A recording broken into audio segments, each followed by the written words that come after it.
So much media, so little time. Who keeps track of it all? That would be me. This is Bob Andelman, and this is a Mr. Media Interview, sponsored by the audiobook edition of Will Eisner, A Spirited Life, now available on iTunes and Audible.com, and recorded live on blogtalkradio.com from the new media and American League Baseball capital of the world, St. Petersburg.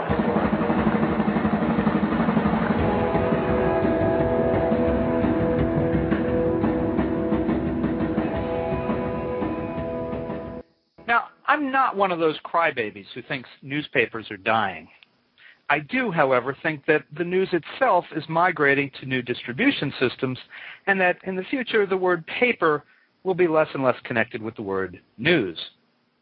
Okay, maybe I do think newspapers are dying, but I believe well-managed, thoughtful, and provocative news organizations will always thrive in the new media order. For example, the Huffington Post recently announced a $1 million commitment to investigative journalism. TrueSlant.com, a new startup, has become a home to experienced journalists, including me, Mr. Media, who are pursuing their beats in new ways by blogging as often as they have something fresh to say on a subject. The latest entrant to the news for all is DailyMe.com. That's DAILYME.com. And you may want to go bring that up on your computer while we talk.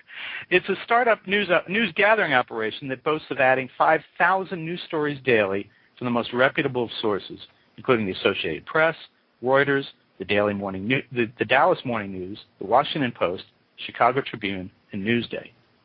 It's also licensing and repackaging news product for third parties. DailyMe.com comes to us from the minds of Eduardo Hauser and Neil Budde, who will join me in a minute. Hauser has 18 years of online and offline media experience at AOL Latin America, Venevision, and the Cisneros Group of companies. He's also a member of the board of directors of NPR. And my guest today, Neil Budde, was the founding editor and publisher of the Wall Street Journal Online, having formulated the original idea for that site and developed it into one of the most successful subscription news sites around. He later built Yahoo News. And Neil, welcome to Mr. Media. Thanks, Bob. How are you? I'm doing well. I have to correct one little thing. I didn't build Yahoo News. I joined them about 5 years ago and took them from where they were to number one. But well, and so I was just going to say then I would clarify that by saying they were never the same after you left. Oh, gee, thanks. All right. Well, I appreciate the clarification. And listen, you probably heard in the introduction that Mr. Media is based in the new media capital of the world, St. Petersburg, Florida. I am wondering why you guys chose to set up in Hollywood, 200 miles away from the new media capital of the world. Why didn't you just come over here where the rest of us are? Well, I think Eduardo, when he was creating the company, wanted to stay close to where he was living at the time. And since he, before starting Daily Me, ran AOL's Latin America operations and was based out of here, this was a natural place to get started. All right. Well, it's a flimsy excuse, but I'll let it go for now. All right. We'll accept that. Now, Neil, I really like the DailyMe.com front page and the interface. I mean, a lot, actually. But what made you and Eduardo think that the online world needed another news aggregation site? Well, the aggregation aspect is really secondary to what we're trying to accomplish, which is help people find the news that's really interesting and relevant to them. And I think the world has reached a point where people's interests are across a variety of news and other media sites. And so our goal is really to help them not have to go combing throughout the web looking for the content of interest to them and make it all come together on one site for them. But it wasn't, I mean, Yahoo News kind of did that? I mean, other sites? Other sites have done it with different approaches. Our approach is different on a couple of fronts. One is that we're bringing a lot of the content together through licensing and having it on Daily Me, which allows us to create a more complete user experience. But secondarily is our focus on how to make personalization really work for news consumers to help them find what's of interest to them.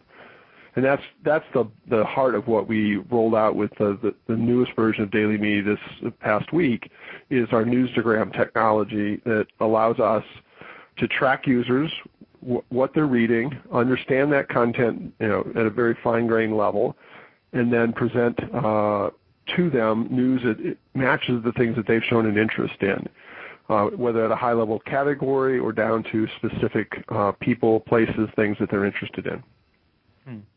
Now, this whole idea of personalized news, I'm of two minds of it. I think a lot of journalists may be as well, in that it's wonderful that you can self-select the topics that you want and have them delivered to you. I can put in your name and follow news about you, for example, or put in my name and follow news about me. Not that there ever is any, but and that's great. And I think that's been part of the appeal of Google News, is that you could create these news alerts. But on the other hand, one of the things that's always been great about the daily newspaper, or even the evening news on television or CNN all day long, is that you were introduced to all kinds of subjects, things that you never knew that you'd be interested in, or things that never knew affected you. But things like this, are we going to become so involved in our own little world that we're not going to know what's going on around us? Absolutely not. I think we've tried to take the approach with Daily Me that you want a blend of personalization. You want to include, to some degree, editorial choices made by people who are expert in the news and know what's going on, and feature and highlight those stories that probably you ought to know about. And you want involvement of the community. You want other people who are interested and familiar with topics also helping to bubble up the most interesting content. So personalization is one aspect of it, and really works in conjunction with other approaches like an editorial ranking of stories as well as a community ranking of stories. And you can bring all those together in one place, as we have on Daily Me. There's also a lot of ways in which you can merge editorial insights with personalization in the sense of what you're interested in. We're working with one client that wants to take our technology and put it just into their sports section. And why is that? Well, they have Major League Baseball teams, basketball teams, football team, and hockey team all in that one city. And they know that the fans of those teams are not universal. They may be huge fans across the board, but some of them really care about the baseball team a lot more than football or hockey. They want to be able to adjust the mix of stories on their sports page based on each user's interest. The baseball fans will see a bigger helping of baseball. The football fans will see a bigger helping of football. Those are kind of things you can do in conjunction with the editors making the decisions about what should be there to begin with. Well, I can see that. I mean, if you were a Dallas Cowboys fan living in Manhattan, you're not going to be getting in the printed paper certainly a whole lot of Dallas Cowboys news. But if you could be part of, let's say, Newsday, since I know you're affiliated with you have a deal with Newsday. Let's say you could be reading Newsday online and arrange your browser so that you were getting all kinds of Dallas Cowboy news. That would probably excite you, because you could be getting it not just from the Dallas Morning News, but you could be getting whatever is being written about Dallas. Is that right? Absolutely. And the nice thing is, to some degree, I mean, you can say that explicitly, but in many cases, you may not want to take the time to pick and choose those categories or teams that you're interested in. We'll keep track, and if every day you're reading 3 stories about the Dallas Cowboys, then you're going to see more Dallas Cowboys in your mix than you would if you were somebody else who showed more interest in, let's see, the Tampa Bay Devil Rays or something. That's just the Rays. Thank you very much. Oh, sorry, they got rid of the devil. Oh, that's good. Okay, come on, you got to keep up on the news just because you're over there, in Marlin's territory. Well, I mean, for example, is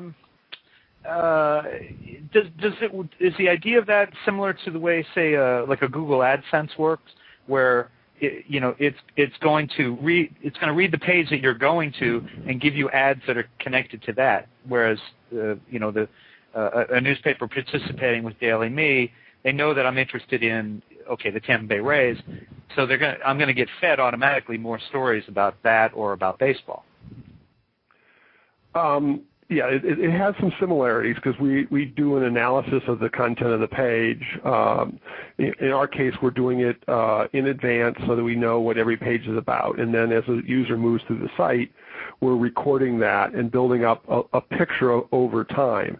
So unlike an AdSense that matches a single page with what should be relevant ads based on the context of that page, we're accumulating that context over time and building up a picture over time of a user's interests and matching that up, not with ads, although we could also do it with ads. At the moment, we're doing it basically with other news content to show you what you'd be interested in. Mm-hmm. And we can do that in a variety of ways. It doesn't. It can be very explicit the way we're doing it right now on the front page of dailyme.com. If a user goes to the site and reads at least 4 articles, then the front page has a module that has a set of 4 categories on it. Those 4 categories readjust based on what stories you've been reading at a category level. So we're saying, you seem to be interested in golf, you seem to be interested in the internet. Those are the categories we feature out there and give you a little more of the kind of news you're interested in. So right now I'm looking at dailyme.com, and to the right there's this focus on Twitter Inc. and General Motors and Time Warner. Is that what you're talking about, or is it something different? It's actually a little lower than that. There's a section in the middle of the page that says Headline News. If you've not been to the site and have not looked at least 4 articles, it'll say Headline News, and you'll see, I believe, business, sports, tech, and world news. Is that what you're seeing? Yes, and I just noticed that I was signed in before, but I don't seem to be signed in now. So yeah, okay, I do see that. So once you read 4 articles, those 4 categories will shift and adjust based on what you've shown interest in. So on my screen, looking at that same block of headlines, I see computers, internet, entertainment, and golf as the topics that I've been most interested in. And that's the kind of personalization we do based on what Newstagram technology has seen me reading over the last couple of days on our site. So tell us about this technology. It's Newstagram, Newstogram. Yes. And actually, a piece of our story does get back up to your neck of the woods. Our scientific advisor is on the faculty at University of South Florida and is an expert in recommender systems and a lot of the technology behind how you make these kind of decisions and calculations. And don't ask me to try to pronounce his name on a blog, but apologies. So what we're doing, we're tracking every story each user reads, and we have a lot of data about each story in terms of what people are mentioned, companies, sports teams, organizations like school boards or city councils. We have industry terms, we have medical conditions, a whole range of things that we know about each story. So as you move through the site, we accumulate that information. The term Newstagram comes from a statistical term called histogram, which is a picture of data that can be used for certain purposes, and that's we've applied it to news in our context. That's why we came up with that name. It lets you do a couple of things, and the other thing you can do after you've looked at a couple of stories on dailyme.com is there's a link in the left-hand side that says My Newstagram. Mm-hmm. And that allows you to see graphically and in a hierarchical list the categories, people, companies that you've been reading about, and the industry terms and other things that you're interested in.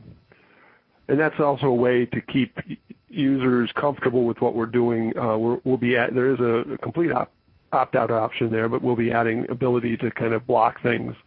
Sometimes you read something that's maybe not your core interest, and you don't want that to affect your personalization, and you can turn that off, which is something some of the sites like Amazon do, where maybe you bought a gift or bought something through Amazon that's a gift, and they keep telling you, well, if you bought that, you might like this, and you say, I'm not interested. That was a gift. So they take that out of the recommendation engine, and we'll be adding something like that as well.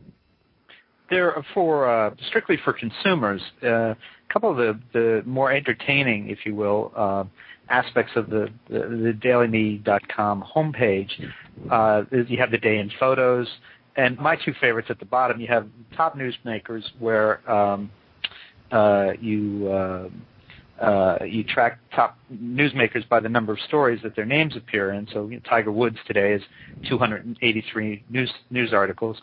But then my absolute favorite thing is right next to it. It's called Face It, News by Mood, and there's a series of 6 emoticons in a variety of situations. We go from left to right: infuriating, amazing, important, sad, uplifting, and odd/funny. Infuriating is great. The headlines today are, or at the moment, I should say, I'm sure it changes all day, but Libya sees Swiss apology for arrest of Gaddafi's son. And then another Libya story, a Lockerbie bomber freed to return to Libya to die. I mean, it's just, I like that idea. Here's some stuff that will piss you off. If you want to get mad, read these stories. Exactly. It came from from some stuff I learned when I was at Yahoo News, and there we had a rating system. Initially, I think it was a stars, 1 to 5 stars, and then we switched. People either did 1 or 5. They didn't seem to make gradation, so we went to just a thumbs up, thumbs down. And the problem is that when you're confronted with news, a binary up or down doesn't make a lot of sense. You may like a story because it's well written, it's on something you care about, it makes you laugh, you want other people to see it. Those are all different things, and it almost seems strange that a lot of sites use a thumbs up, thumbs down recommendation, and all the stuff gets lumped together. So our feeling was that people react to news in different ways. So there are going to be stories that get you really mad. There are going to be stories that you say, this is important, people ought to know about this. There are going to be funny stories. There are going to be sad stories. We threw in uplifting because sometimes you're reading about something and you say, that's really nice that that's happening and that person's.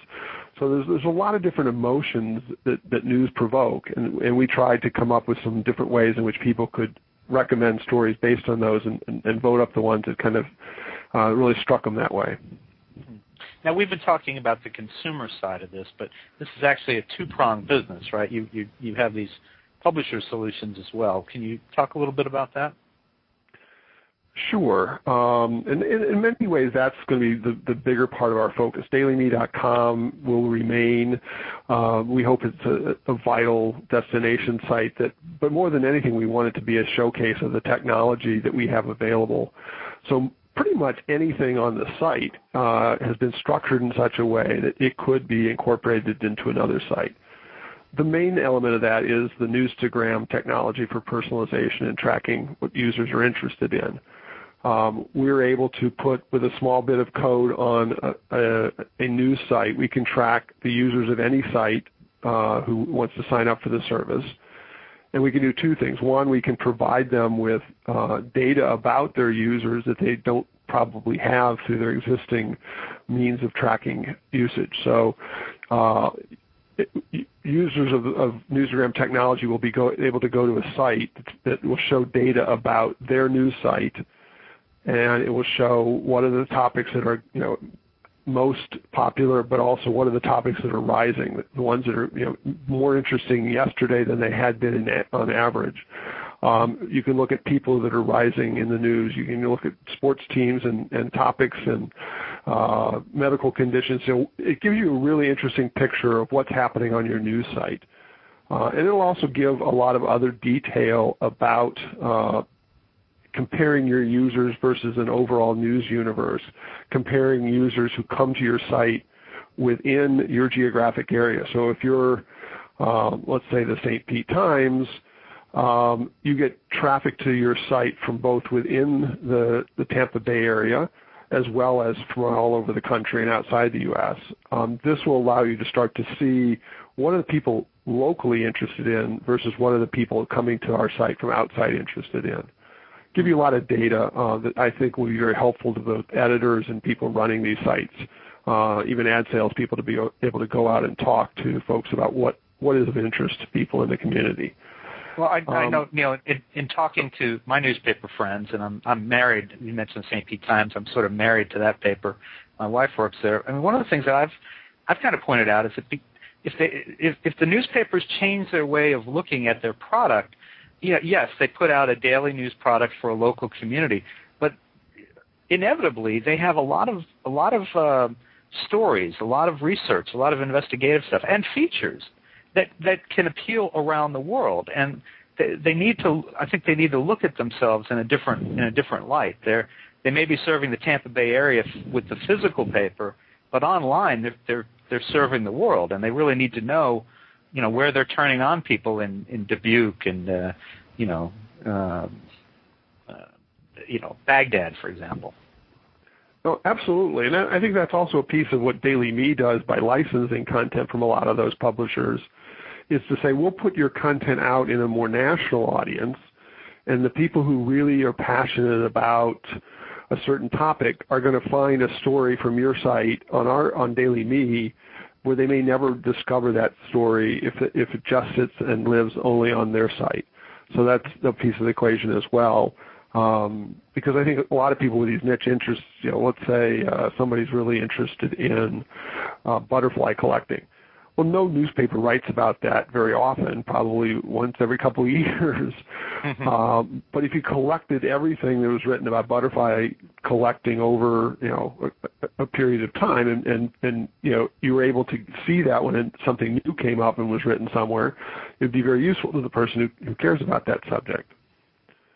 So how do you make money with DailyMe.com? I mean, the newspapers are out there looking for more revenue from the news that they're gathering and producing and publishing. They don't have a lot of money to spend on gadgets and software and programming. So, where's the upside for the company? Sure. And I think that's a pretty good characterization. I think overall what needs to happen to support local news operations is two things. One is you have to continue to grow traffic and grow engagement and get people to come to your sites more frequently, look at more pages of information.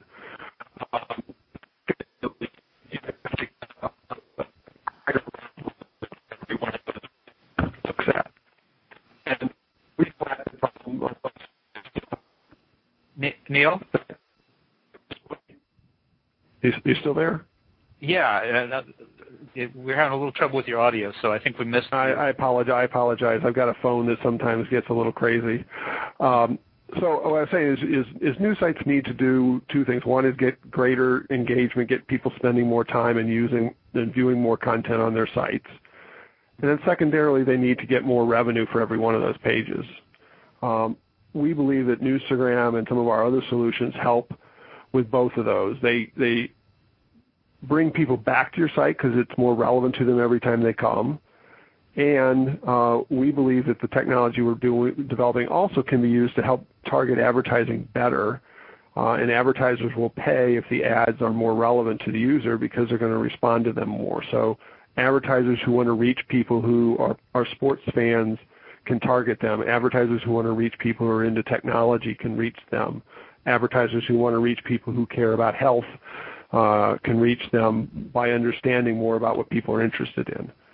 So what we'll be doing in terms of rolling out our technology to other news sites is charging a very, very tiny fee for every page that is powered in part by Newsstagram data, either to enrich the content through personalization or to make the advertising more targeted.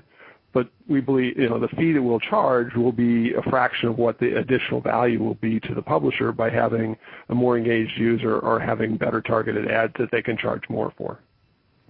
Now, you guys promote that you license content from, I'm going to quote here, hundreds of the world's best journalistic sources. Now, are you paying them for their content, or are you giving them access to your technology to use on their sites in exchange for their content? Today, the newspapers that we work with, we license the content and pay a fee through an intermediary service that compiles those for us. It's actually owned by McClatchy and Tribune. And the newspapers that participate in that get either a share of that money back to them, or in some cases they get rights to use the content. Those are separate deals, not ours. So we're paying a lump sum license fee for the content.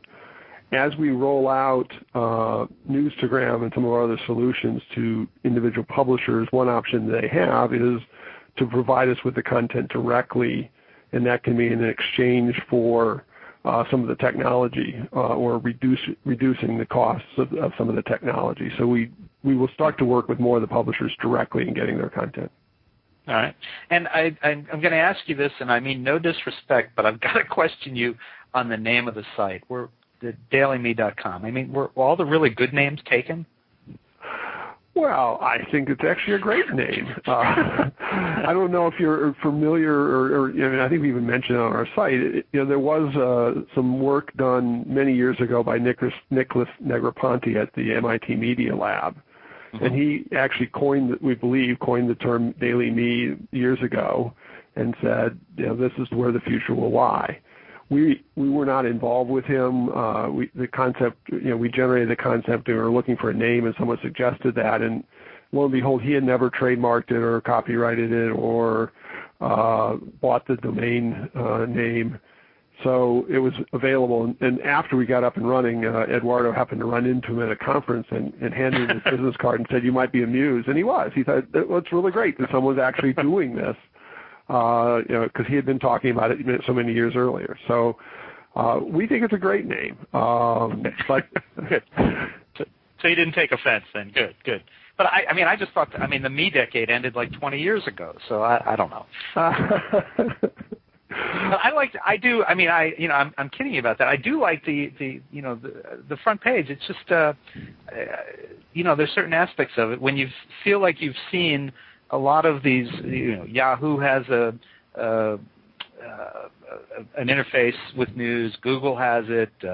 There's a whole bunch of these, and so you really have to set yourself apart. I like things like the news by mood, and it's a very clean page. The name just kind of made me laugh. Maybe that's a good thing. So, interestingly enough, we worked with a design firm that is based in Barcelona on the design, and I think it's kind of interesting to bring a different set of perspectives to a design, because I think a lot of the news sites in the U.S. do have a tendency to look alike, and so it was some people from coming at it from a different angle that I think helped encourage us to keep it as clean and as simple as it is. Now, one of the things in dealing with newspapers, anytime you're selling a product, you have to overcome objections. They've always got some reason for not buying into something that you're selling. What are the objections that you're hearing, and how are you working to overcome them as you're pitching this? Sure. We started the effort to try and sell some of our technology to news organizations really last fall. There was a conference of the Online News Association, which we kind of unveiled ourselves and really started that process. And so early on, we were meeting with people, and we heard a lot of things. A couple things that we heard that we tried to then change the approach we took. Early on, our approach for how we would integrate into their sites was much different. We've restructured things and looked at a simple, very lightweight way in which they can participate, particularly with Newstagram, to get, access to Newstagram data by simply adding a couple of lines of code to every page. We've come up with a set of application programming interfaces, or APIs, that make it very easy to retrieve data from our site to use. But we also offer widgets that, again, a few lines of JavaScript code you put on a page, and the widget appears there with personalized news recommendations for that user. So one of the early objections was, let's make it as simple and as easy as possible to implement. All right. And then before we let you go, I have to ask you, two of the major organizations you've been with over recent years, Wall Street Journal and Yahoo, have undergone some pretty major changes really in the last 18 to 24 months. Rupert Murdoch taking over at the Journal, and Yahoo reaching some agreements with Microsoft. any thoughts on culturally how all that's affected those organizations, and what do you think being outside looking in? I think the Journal has done a lot of great things since I left. I think the site has continued to evolve well. I think some of the changes to it's a little harder to look inside and understand some of the journalistic pressures that people may still be concerned about. But I think overall, both the print newspaper at the Journal and the online site have made some good strides and improvements. In fact, I was just on there today looking at some of what they have done. They just sent out an email today about some of their changes to their personalized news areas. Mm-hmm. In the case of Yahoo, it's always hard to figure out the overall strategy and the direction of the company. The good news was, in some ways, that news was a little bit removed from that because it was something that was core, that needed to be there.